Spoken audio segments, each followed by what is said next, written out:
Elu Inaro nggak boleh laporin mantan laki lu ya. Elu Inaro nggak boleh laporin mantan laki lu. Lu dengar ya kata-kata Raja Bangsawan Satria Muda Pataudi. Elu nggak boleh laporin mantan laki elu, ya kan? Kalau elu laporin mantan laki elu, itu berarti lu kepanasan. Berarti Inaro, elu mengakui kalau video itu ada elu. Kalau nggak kan lu, kalau misalnya di video itu nggak ada elu, ya lu ngapain laporin? Tapi karena lu udah kebaperan, lu kepanasan, ya udah lu laporin. Berarti tanda tanya, itu di video itu memang ada lu nggak? Ngapain lu laporin? Kalau laki-laki selingkuh masih wajar guys ya, walaupun salah, betul salah. Tapi kalau ini tampilannya hijab, ya kan? Terus kalem, terus sok-sok baik. Ternyata, ya Mami Eva Manurung kalau ketemu kan curhatin sifat aslinya. Ya tau lah, nggak boleh begitu ya, kecuali lu tuh tampilannya kayak cewek-cewek diskotik ya kan, pakai enggak lah, kalau mak masih inilah, masih sopan lah penampilannya. Kalau serok sepan, itu tiba-tiba selingkuh masih oke lah. Ini kan ternyata itu kalau ada yang dukung-dukung berarti itu sama-sama pelakor, itu sama-sama kalian itu memang jadi istri simpanan kedua atau memang kebiasaan cem-ceman di luar ini, di luar nikah ya. Nggak boleh, lu nggak boleh laporin mantan laki lu ya.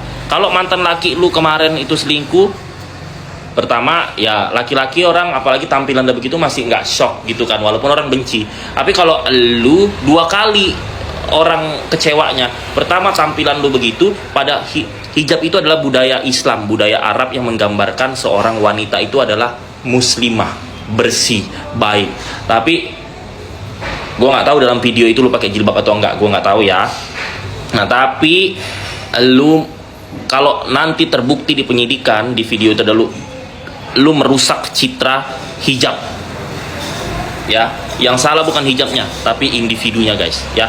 Itu aku curiga kenapa dia melaporkan video yang disebarkan katanya dari mantan suaminya. Berarti ada dia di dalam video itu. Kalau tidak ada dia dalam video itu, berarti dia nggak mungkin laporin itu. Apa hubungannya, ya kan? Apa hubungannya? Ayo. Dan susah jalan itu kan masih asumsi itu. Masih kita kan belum tahu bener nggak itu mantan suami yang ini, yang nyebarin.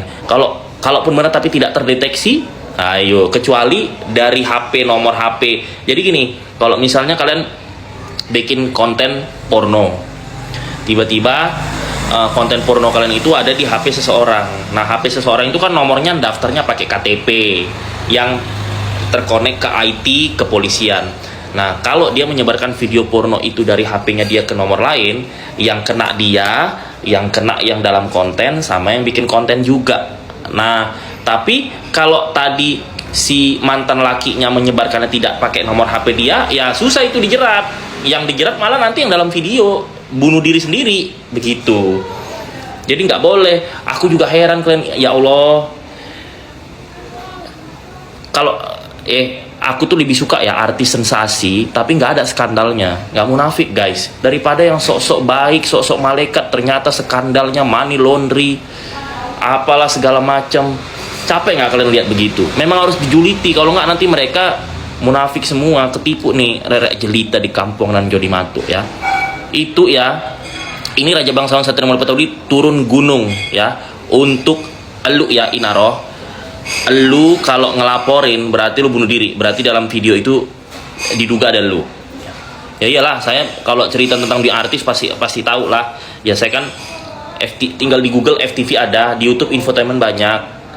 Film saya lagi tayang di WTV, Moonrise Over Egypt, sebagai salah satu peran utamanya. Syuting pun di Mesir, di Afrika, Alexandria, sono Abu Dhabi. Tinggal klik aja gitu, nama gue keluar semua itu.